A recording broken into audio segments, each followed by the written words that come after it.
हरे कृष्ण। आराधना के लिए शास्त्रों में श्रेष्ठ समय कौन सा है? तो हमारे दिन और रात के 24 घंटों में 8 प्रहर होते हैं।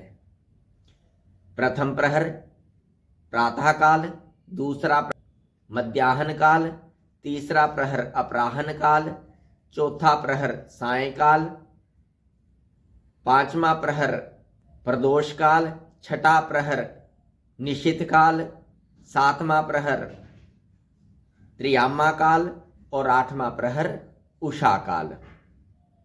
ये जो 8 प्रहर हैं, ये सूर्योदय से सूर्यास्त तक दिन में 4 प्रहर आते हैं और सूर्यास्त से अगले दिन सूर्योदय तक रात्रि में 4 प्रहर आते हैं। तो 8 प्रहर 24 घंटों में आते हैं, तो एक प्रहर लगभग 3 घंटे का हुआ।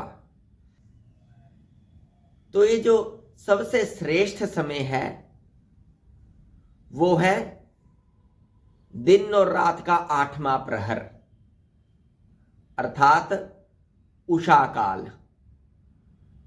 या केवल रात्रि के प्रहर की बात की जाए तो रात्रि का चौथा प्रहर या अंतिम प्रहर उषा काल।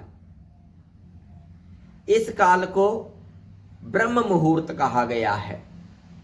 इसके शाब्दिक अर्थ की भी बात करें तो ब्रह्म मतलब ईश्वर, भगवान, और मुहूर्त समय, एक अच्छा समय। तो भगवान के लिए जो सबसे अच्छा समय है वो है ब्रह्म मुहूर्त अर्थात उषा काल। बाकी जितने भी प्रहर हैं 1 से लेकर 7 तक सभी को काल कहा गया है, लेकिन ये जो 8वां काल है उषा काल है, इसे स्वयं शास्त्रों ने ब्रह्म मुहूर्त कहा है। अब ब्रह्म मुहूर्त का समय क्या है? तो जैसा कि मैंने पहले बताया कि ब्रह्म मुहूर्त दिन और रात्रि का अंतिम प्रहर 8वां प्रहर होता है। तो सूर्योदय से 3 घंटे पूर्व इसका समय प्रारंभ हो जाता है। लगभग 3 बजे से लेकर 6 बजे तक का समय ब्रह्म मुहूर्त का होता है। ये समय आराधना के लिए सर्वोत्तम है। इस समय ध्यान, मनन, चिंतन, जप करने का बहुत अधिक लाभ प्राप्त होता है।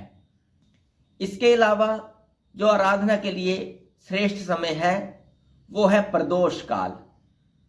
प्रदोष काल दिन और रात्रि का 5वां प्रहर है, या सूर्यास्त के बाद जो प्रहर आता है पहला प्रहर रात्रिकालीन, वो है प्रदोष काल। मतभेदांतर से ये प्रदोष काल सूर्यास्त से 2 घटी पूर्व प्रारंभ हो जाता है। 1 घटी 24 मिनट की, तो 2 घटी 48 मिनट।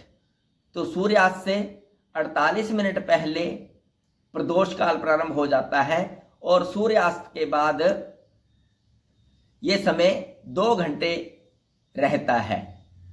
तो प्रदोष काल अर्थात बिना किसी दोष के जो समय है उसे ही प्रदोष काल कहते हैं।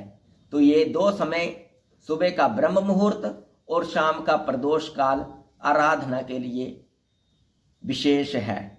ब्रह्म मुहूर्त के लिए ऐसा कहा गया है कि जब तारे आसमान में हो उसी समय आराधना में बैठ जाना चाहिए और सूर्योदय तक आराधना करते रहना चाहिए, वही श्रेष्ठ समय है। और प्रदोष काल के लिए कहा गया कि सूर्यास्त होने से पहले आराधना में बैठ जाना चाहिए, मनन, चिंतन, जप, ध्यान में बैठ जाना चाहिए, वही आराधना के लिए श्रेष्ठ समय है। तो आज के वीडियो में हमने जाना कि आराधना के लिए सबसे उत्तम समय कौन सा है। हरे कृष्ण।